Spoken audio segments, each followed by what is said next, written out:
Bismillahirrahmanirrahim. Assalamualaikum warahmatullahi wabarakatuh. Innal hamdalillah nahmaduhu wa nasta'inuhu wa nastaghfiruh wa na'udzu billahi min shururi anfusina wa min sayyiati a'malina. May yahdihillahu fala mudilla lahu wa may yudlilhu fala hadiyalah. Rabbi shrah li sadri wa yassir li amri wahlul 'uqdatam min lisani yafqahu qawli. Assalatu wassalamu ala Rasulillah, amma ba'du. Para pemirsa TV One dimanapun berada yang dimuliakan Allah Subhanahu wa ta'ala. Allah Subhanahu wa ta'ala mengatakan di dalam Al-Quran, wal asr, demi masa.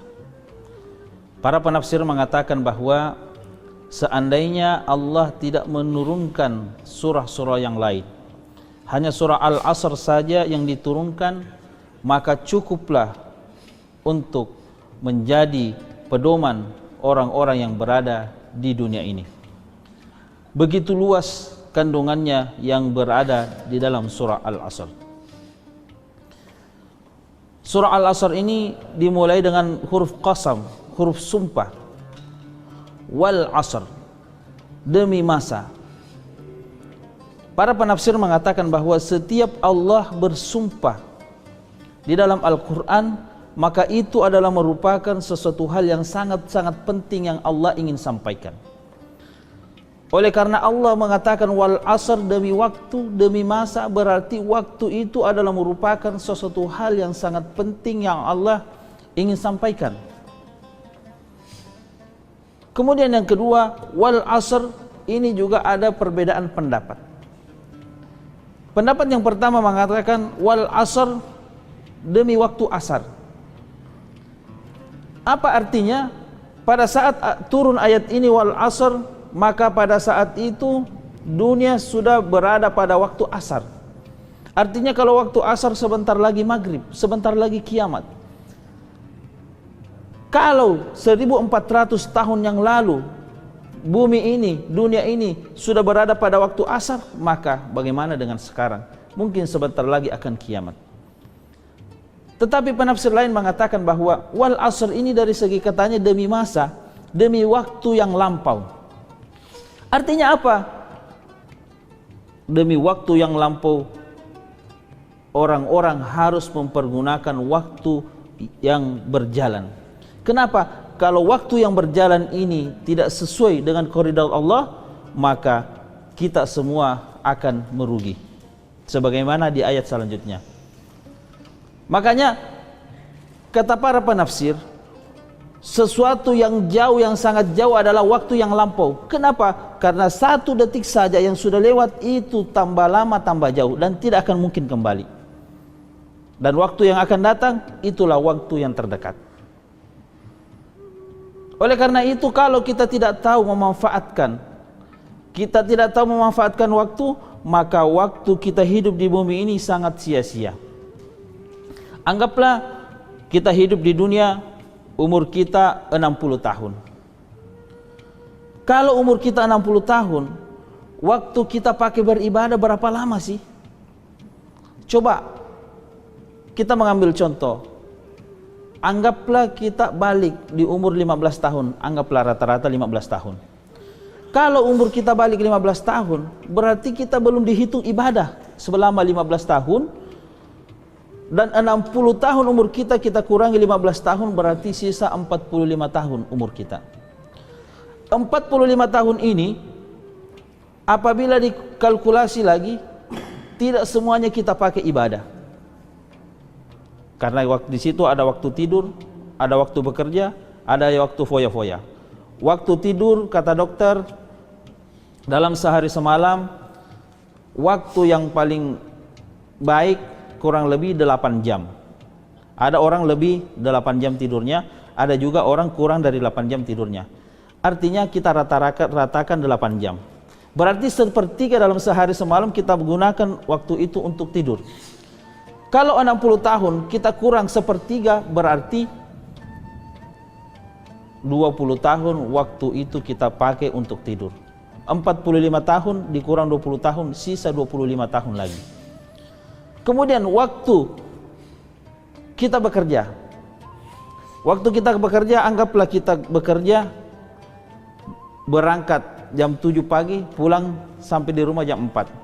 Anggaplah kita ambil yang terkecil, kita bekerja mulai dari jam 8 sampai jam 4 sore.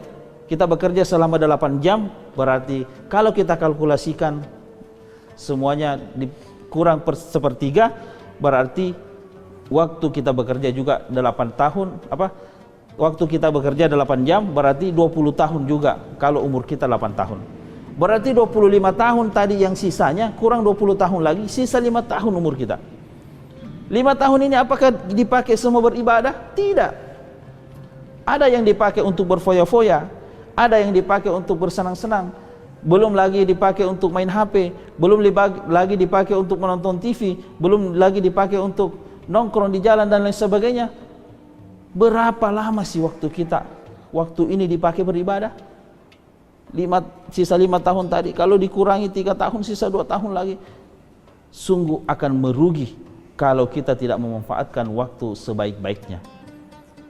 Oleh karena itu hadirin yang dimuliakan Allah Subhanahu wa taala, para pemirsa TV One yang dirahmati Allah Subhanahu wa taala. Kalau kita tahu caranya agar supaya waktu kita ini bernilai ibadah, maka itu sangat baik. Pertama, apabila kita ingin bekerja, yang tadinya nilai pekerjaan kita ketika kita pergi bekerja tidak bernilai pahala, tetapi kata Nabi, barang siapa yang memulai dirinya dengan bismillah, berangkat bekerja bismillahirrahmanirrahim, kemudian dia niatkan segala jeripayanya, dia niatkan hanya kepada Allah Subhanahu wa taala, hasil dari jeripayanya dia niatkan untuk menafkahi keluarga, insya Allah itu akan bernilai ibadah. Kemudian waktu tidur juga, apabila kita berdoa sebelum tidur sebagaimana tuntunan Rasulullah SAW, kita membaca surah Al-Ikhlas sebelum tidur, membaca surah Al-Falaq sebelum tidur, membaca surah An-Nas sebelum tidur, kemudian kita membaca Ayatul Kursi, membaca salawat, membaca subhanallah walhamdulillah wala ilaha illallah wallahu akbar, kemudian kita tidur, insya Allah tidurnya pun berpahala. Oleh karena itu hadirin yang dimuliakan Allah Subhanahu wa taala, jangan sampai waktu yang telah berlalu, waktu yang lewat ini sia-sia. Makanya kita kembali, wal asr, demi masa. Innal insana lafi khusr. Sesungguhnya manusia berada dalam kerugian.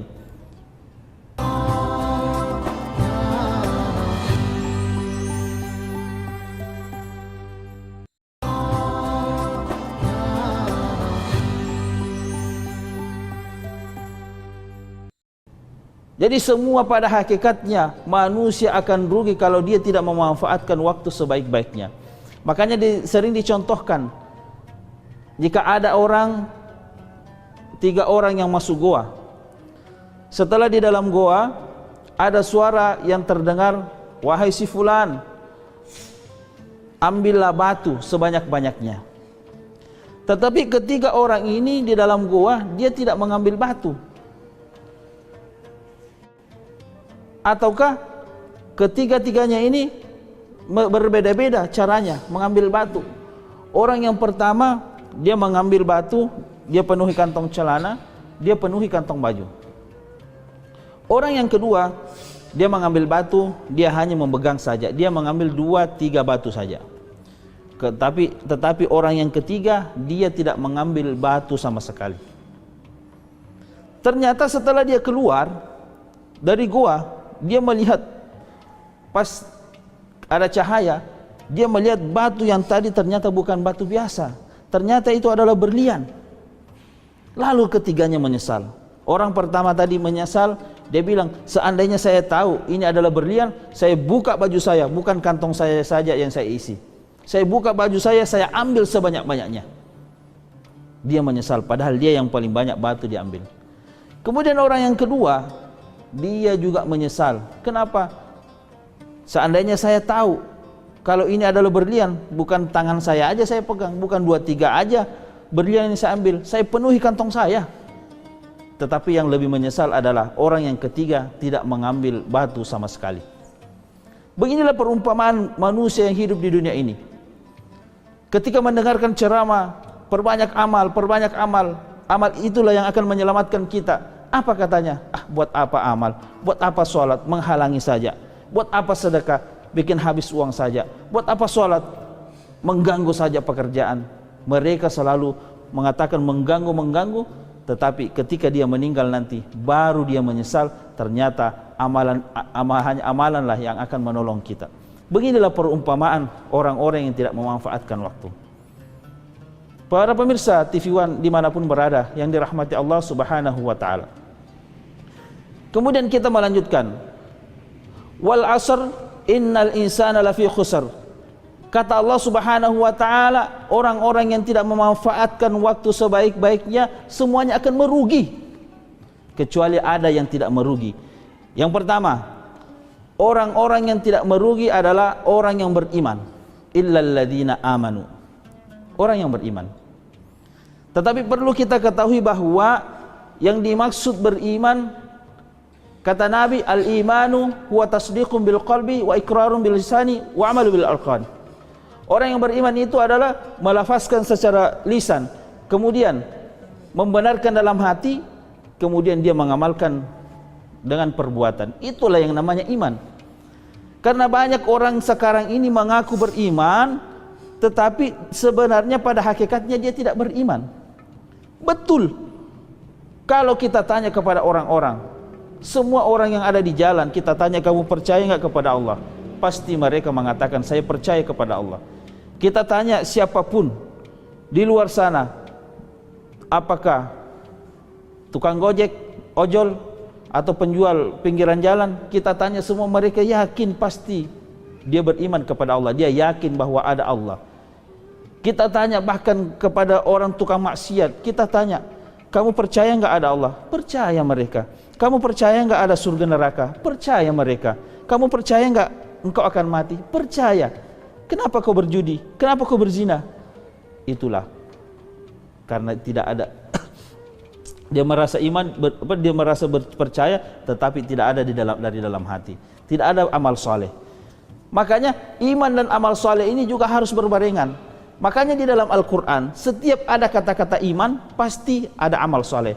Walladzina amanu wa amilus solihat. Innal ladzina amanu wa amilus solihat. Setiap ada kata-kata iman harus ada setelahnya ada wa amilus solihat. Karena orang yang beriman tanpa beramal soleh maka itu gugur. Dan itulah yang namanya iman sebetul-betulnya. Apa yang dimaksud iman sebetul-betulnya? Imam Syafi'i pernah suatu ketika menyuruh cucunya untuk menjual emas. Sampai di penjual emas, dia mau jual emasnya, dia bilang, Pak, tolong beli emas saya. Setelah diperiksa emasnya, ternyata emas itu bukan emas asli, emas palsu. Kembalilah cucunya ini, dia berkata kepada Imam Syafi'i, kakek, ini emasnya emas palsu, tidak laku lagi. Langsung tiba-tiba Imam Syafi'i pingsan. Setelah Imam Syafi'i sadar, cucunya pun ini bertanya, loh kenapa engkau pingsan kakek? Ini kan sesuatu hal yang biasa saja, kenapa engkau pingsan? Kata Imam Syafi'i, saya pingsan bukan gara-gara saya butuh duit. Saya pingsan akan tetapi saya pingsan gara-gara emasnya tidak jadi karena emas palsu. Saya teringat ayat Allah Subhanahu wa Ta'ala mengatakan, wa minan nasi man yaqulu amanna billahi wa bil yaumil akhir wa ma hum bimu'minin. Nanti di hari kemudian banyak orang yang mengaku-ngaku beriman dan beriman kepada yaumil akhir, tetapi kata Allah wa ma hum bimu'minin. Banyak orang nanti datang kepada Allah, wahai orang-orang beriman, masuklah ke dalam surga. Banyak orang yang antri ingin masuk, diusir. Engkau tidak beriman, imammu iman palsu. Sebagaimana emas tadi, emas palsu ditolak. Orang yang beriman dan mengaku beriman tapi iman palsu akan ditolak, kata Imam Syafi'i.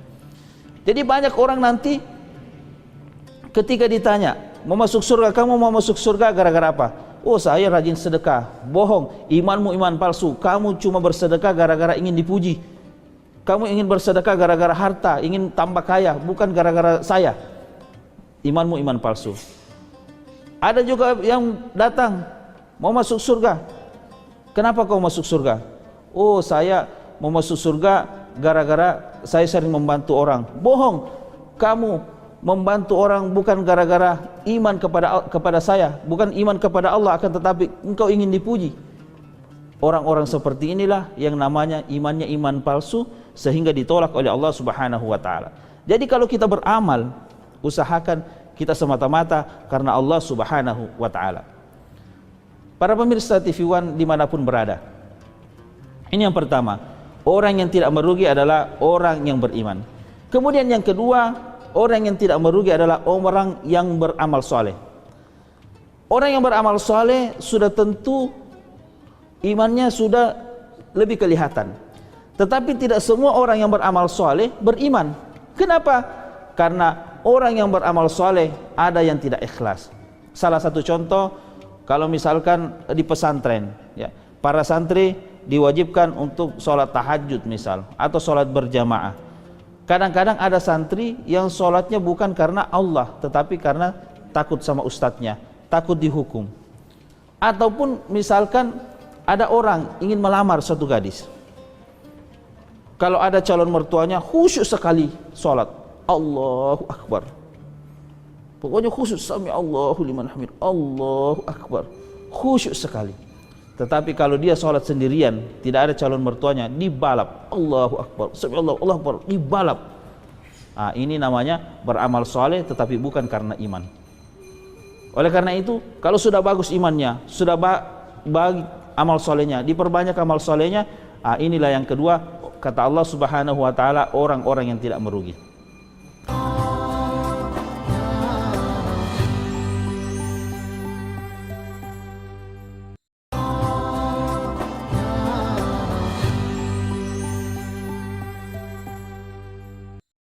Kemudian yang ketiga, orang yang tidak merugi kata Allah adalah orang yang selalu berpesan dalam kebenaran. Kata Allah Subhanahu wa taala, kuntum khaira ummatin ukhrijat linnas ta'muruna bil ma'ruf wa tanhauna 'anil munkar. Sebaik-baik di antara kalian adalah orang yang keluar menyeru kepada kebaikan dan mencegah kemungkaran. Jadi ayat ini menandakan bahwa orang-orang yang selalu berpesan dalam kebaikan itu adalah menjadi manusia yang terbaik, besar pahalanya. Tetapi apabila orang-orang beranggap bahwa hanya ustadz lah, hanya kiai lah yang bertugas untuk menyampaikan, maka itu salah besar. Jadi kita harus perbaiki mindset kita, bahwa semua orang berpotensi untuk menyeru kepada kebaikan dan mencegah kemungkaran. Jadi bukan hanya tugas ustadz saja menyampaikan, lebih baik kita membagi tugas. Para kiai di mimbar, para ustadz di mimbar dia berceramah.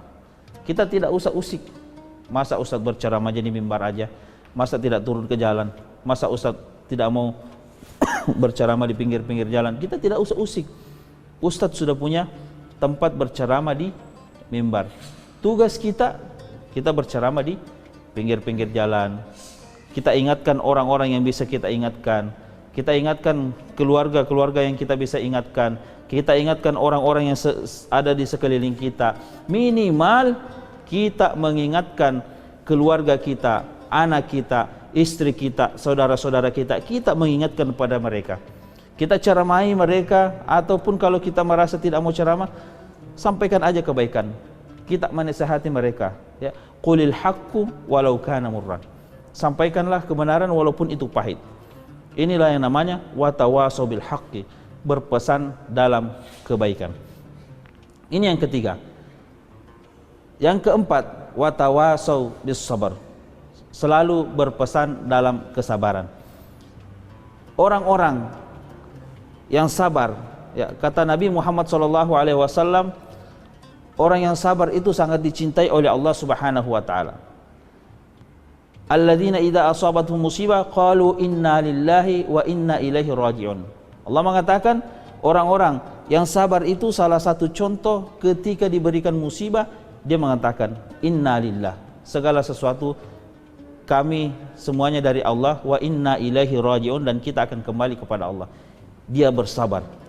Jadi apapun masalah yang dia dapatkan, apapun problema yang dia dapatkan, dia bersabar kepada Allah Subhanahu wa taala. Jadi dia bersabar kepada Allah sehingga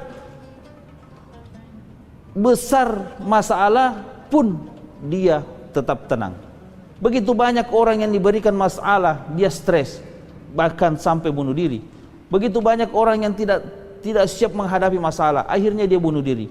Makanya tugas kita, apabila ada orang yang diberikan musibah, atau ada kawan kita, sahabat kita yang diberikan musibah, tugas kita adalah pergi memperingatkan kepada mereka, sabar.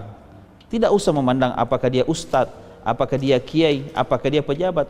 Yang jelas siapapun itu, apabila dia ditimpa musibah, kadang-kadang dia lupa kepada Allah. Kadang-kadang menangis histeris berlebihan, seakan-akan dia tidak terima dengan ujian dari Allah Subhanahu wa taala. Itulah makanya kita datang, sabar, ini ujian. Insya Allah kalau kita datang memberikan begitu, pasti dia akan sadar.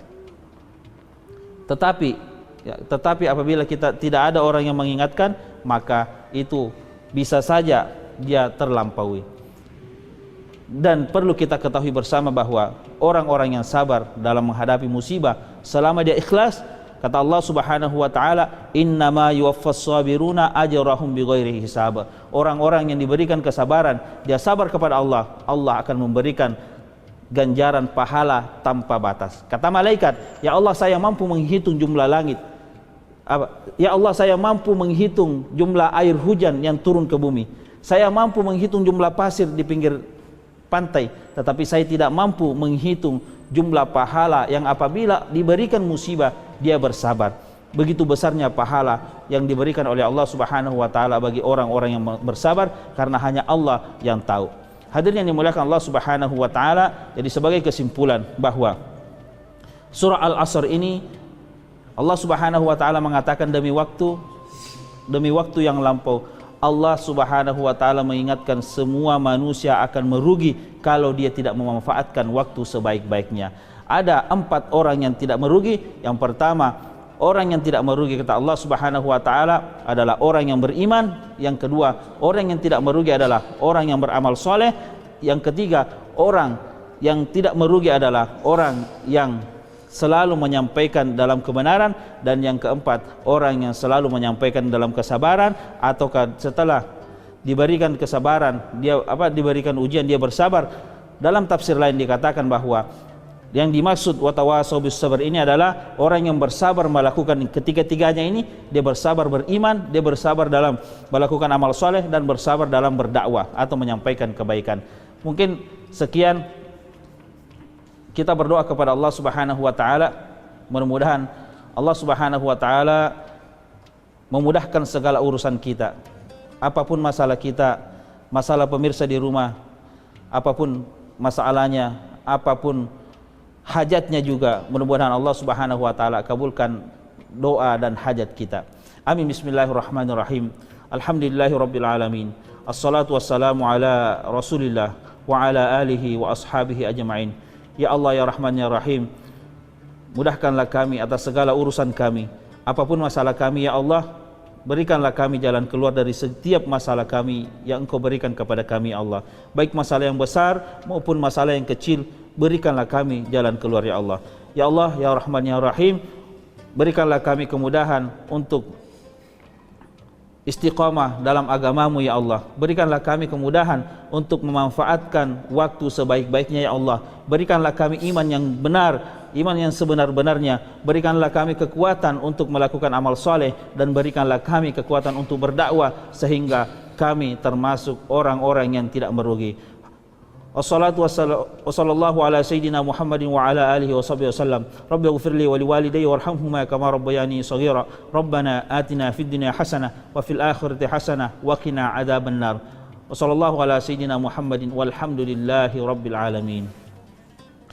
Sekian, lebih dan kurangnya mohon dimaafkan. Hadanallahu wa iyyakum ajma'in. Wabillahi taufik wal hidayah. Assalamualaikum warahmatullahi wabarakatuh.